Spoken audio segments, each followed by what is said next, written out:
में जल्दी निकलती नहीं है दवा से, उसको करवाना पड़ता है ऑपरेशन। और किडनी वाली तो आराम से निकल जाती है पथरियाँ, क्योंकि यहाँ दवा मिलता है। लेकिन हाँ 1 महीना 1.5 महीना आपको कराना पड़ता है दवा। मतलब दवा खाएंगे तो पानी में मिला मिला के पीने वाला देते हैं, तो उससे है कि पथरियाँ गल जाती हैं और पेशाब के रास्ते निकल जाती हैं।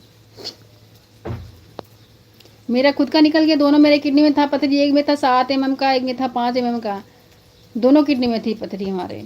तो दवा हम चला था हमारा 1.5 महीना तक का दवा चला था, समझ लीजिए, जो भी 1.5-2 महीना चला हो। लेकिन उससे ये है कि जब एक्सरे अल्ट्रासाउंड कराए थे तो पथरिया में से दोनों पथरी निकल गई थी, बस एक पथरी में हमारे 1 mm की बच गई थी।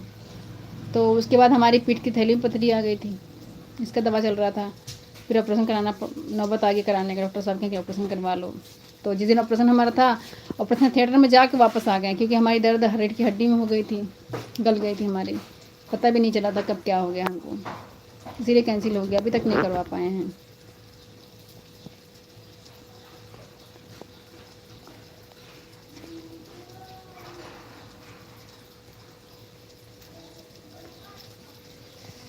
वो तो बात सही है ना, ऑपरेशन का तो करवाना है हमको, लेकिन फिलहाल ये बीमारी तो ख़त्म हो जाए, इसमें कुछ करा भी नहीं सकते हैं। क्योंकि जो बोन टीबी की दिक्कत होती है वो रीढ़ की हड्डी में समझ लीजिए टीबी है। तो इस बीमारी को हम कभी भी, क्या नाम, इस बीमारी जल्दी किसी का ठीक नहीं होता, इंसान की मौतें होती सिर्फ। अगर दवा छोड़ दिए तो पक्का है कि टिकट कट जाएगी हमारी। तो इसीलिए जब दवा चल जाए हमारी, अगर डॉक्टर साहब कह देंगे कि हाँ आप ठीक हैं, तब सोचेंगे ऑपरेशन कराने के लिए।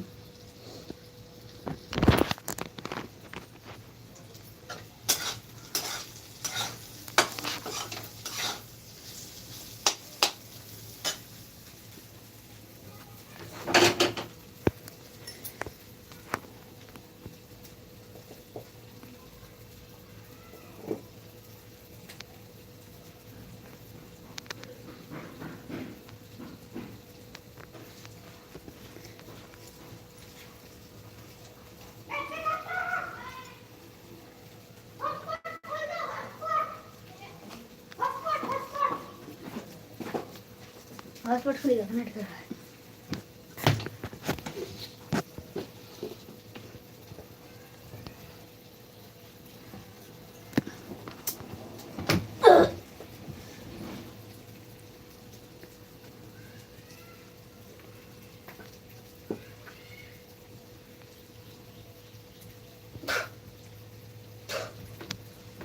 नहीं वाईफाई का लॉक खोल दे। वो तो पता है, बहुत खतरनाक दर्द होती थी, मेरे साथ भी ऐसा हुआ है। हमको ले लेके सब दौड़े हैं, परेशान हुए हैं, इंजेक्शन तो काम ही नहीं जल्दी करता था।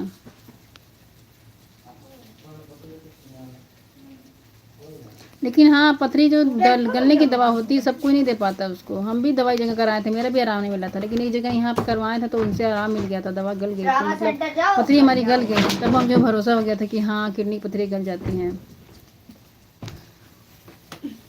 लेकिन क्या करेंगे, नहीं करेगा तो करवाना पड़ता है ना, मजबूरियाँ हैं, क्योंकि दर्द इसका होता है ना, बर्दाश्त नहीं होता, बहुत ज़्यादा दर्द होती है। हम तो बहुत झेल गए, समझ लीजिए। जब से हमारी ये किडनी की पथरियाँ स्टार्ट हुई है, उसके बाद हमें शुगर हो गया है, उसके बाद हमारे पैरों में इतने गड्ढे गड्ढे घाव हो गए, तो शुगर की वजह से वो पकने लगा था, रीढ़ की हड्डी में दर्द शुरू हो गई थी, फिर मुझे बोन टीबी हो गया था मुझे, और पित्त की थैली में पथरी हो गई, मैंने बहुत सारी बीमारियाँ मुझे हो गई कि हम क्या बताएं। तब से हम झेल ही रहे हैं, अभी तक हमको आराम नहीं मिला है, बस आराम मिल रहा है, जड़ से नहीं ख़त्म हुआ है। अब ये लगता है कि ज़िंदगी भर के लिए ऐसा हो गया कि हड्डी तो मेन होते ही, रीढ़ की हड्डी जब वही नहीं सही है इंसान तो कहाँ से क्या करें। बैठ के बर्तन नहीं धुल सकते ज़्यादा देर, इसीलिए ऊपर सेटअप किए हैं कि हाँ कैसी तरह खड़ा होकर बना ले। ज़्यादा देर बैठते हैं तो दर्द होने लगता है हड्डियों में, डॉक्टर मना भी किए हैं कि बैठना नहीं है। बच्चे हमारे हैं बेचारे बर्तन धुलते हैं, कोई है कि बर्तन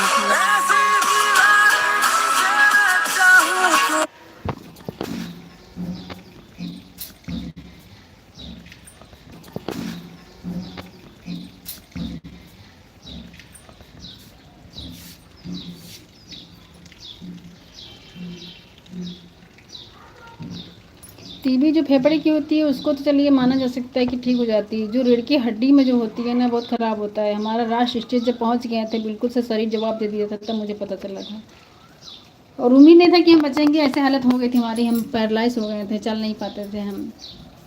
यही गली जो था यही रात में पड़े रहते थे, सारा दिन सारा रात यही बीता था, कब रात